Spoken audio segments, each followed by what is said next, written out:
Home main event time, and we're talking about the women's featherweight division. Amanda Nunes defends her belt for the second time up against Megan Anderson. Before we actually discuss the fight itself, I want to talk a little bit about the women's featherweight division. Now, we've passed 4 years since this belt was created, and we all know the main reason why it came about. The UFC tried getting Chris down to 135, she couldn't do it, and 145 was basically created as a means of appeasing her. But Chris is no longer part of the company.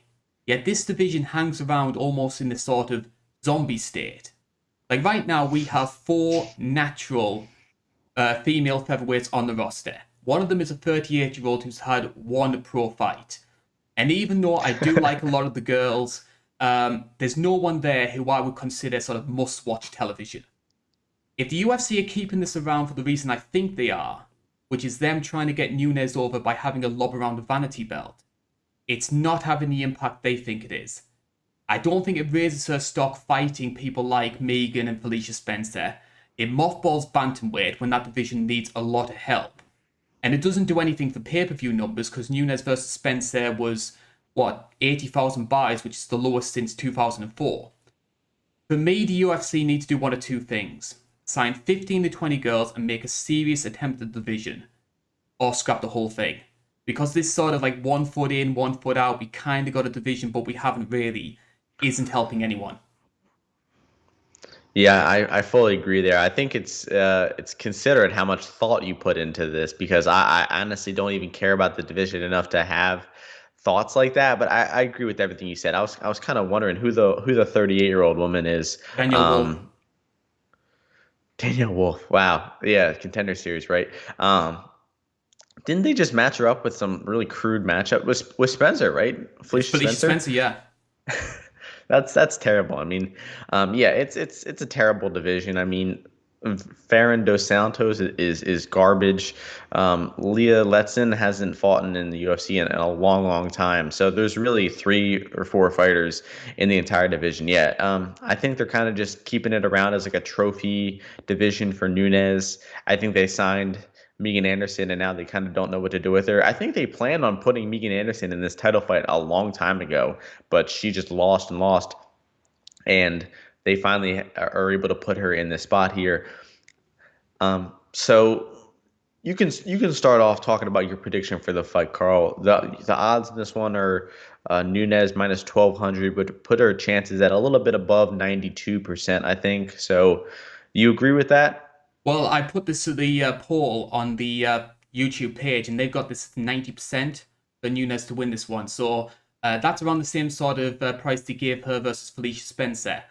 But the thing with the Felicia Spencer fight was, even though that fight was a mismatch, and a lot of people believed it could be, at least you had the novelty of Felicia being a grappler. We know that she's durable. She could possibly go into the fourth or fifth round. What sort of fight are we going to get then? Megan doesn't even have that. I think she's going to be a slower striker. Her movement's not going to be as good. I don't think she knows how to use her reach the best. And if it goes to the ground, it's going to be one-way traffic. So I'm not as intrigued by that fight. I mean, there was a little bit of a fascination with the Felicia Spencer fight, I have to admit. I don't see that with this matchup. I just think it's going to be one-way traffic. Yeah, I actually I kind of disagree. I think there's a little more of a threat of a finish here in the early fight from Anderson than there was in the later fight from Spencer because I think Spencer needed a submission. You just need a lot more to go right to get a submission. You need the takedown, you need the position, you need the submission. Wow. We could see just one shot, possibly rock Nunes early. But if you want to bet Anderson, just better by knockout in round one. I'm looking at the props for it right now. They already have props out for this. Megan Anderson knockout in the first round 32 to 1, knockout in the second round 50 to 1. That's the only way she can win this fight in my opinion. She's not going to have the cardio to knock her out in the later rounds. She's going to have to knock Nunes out in the first 2 rounds or else she's going to just get wiped out on the floor. I honestly think the fight goes Anderson lands a punch, Nunes double leg takedown, Nunes lays on top, and just repeat that process for 5 rounds straight. Nunes' past few fights, man, they've been bad. They've been hard to watch.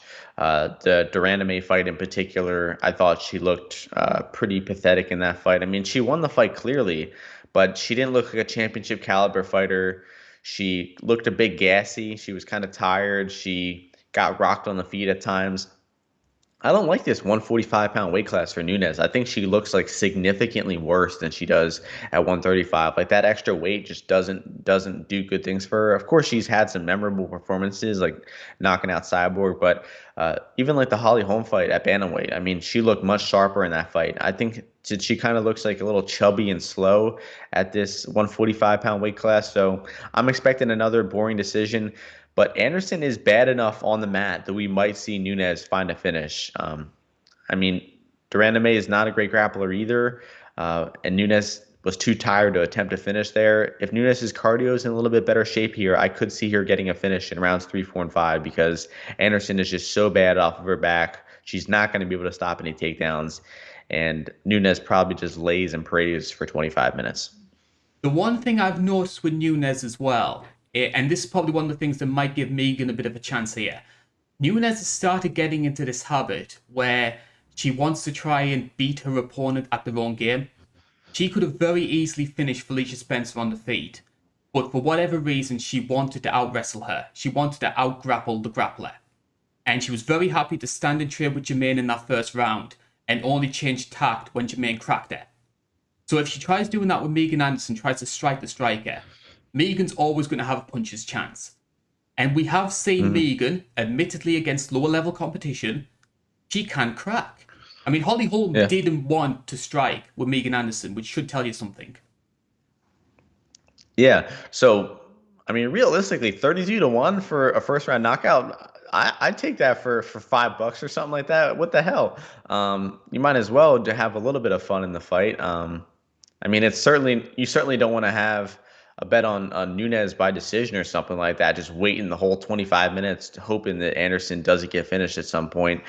So, yeah, I mean, I think Anderson has a minuscule chance. I mean, I'd say a little bit better than Felicia Spencer, a little bit better than Raquel Pennington, but I put her chances right around Jermaine Durandeme's at 10%, something like that. So I'm not looking forward to this one. I don't think it'll be a good fight, and hopefully we get a finish and it does go the full 25. I would be interested to see what happens. Let's just put in this sort of perfect scenario here, this sort of like dream scenario. Well, dream if you're a Megan Anderson fan, nightmare if you're a Nunes fan. I'm getting crossed up with all my tangents here. But let's just say, for example, Megan Anderson does land that perfect right hand, drops Nunes, finishes this fight in the first round. What do the UFC do then? Because you mentioned before a big reason why they're keeping featherweight round is as a trophy fight for Nunes. But if she no longer has that, we're left with this situation. Do they run the rematch again? Or did he have her go back down to 135? Because the issue we've got is 135 is pretty much dormant right now because Nunes is doing all the stuff at featherweight. So really, you have to do something at bantamweight, or else you're going to have people like the Holly Holmes, the Juliana Peñas, the Aspen Lads of the world all saying, hey, I want to shut up that title. Yeah, I think if Anderson pulls it off, I'd say to just shut down the division, give Anderson a Reebok fight kit, and send her off into retirement or something like that.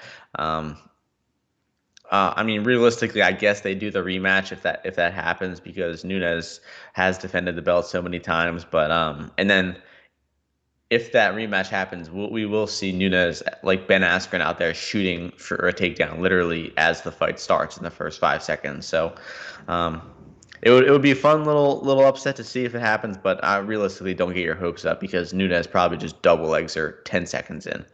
That's where I think it's going to go as well.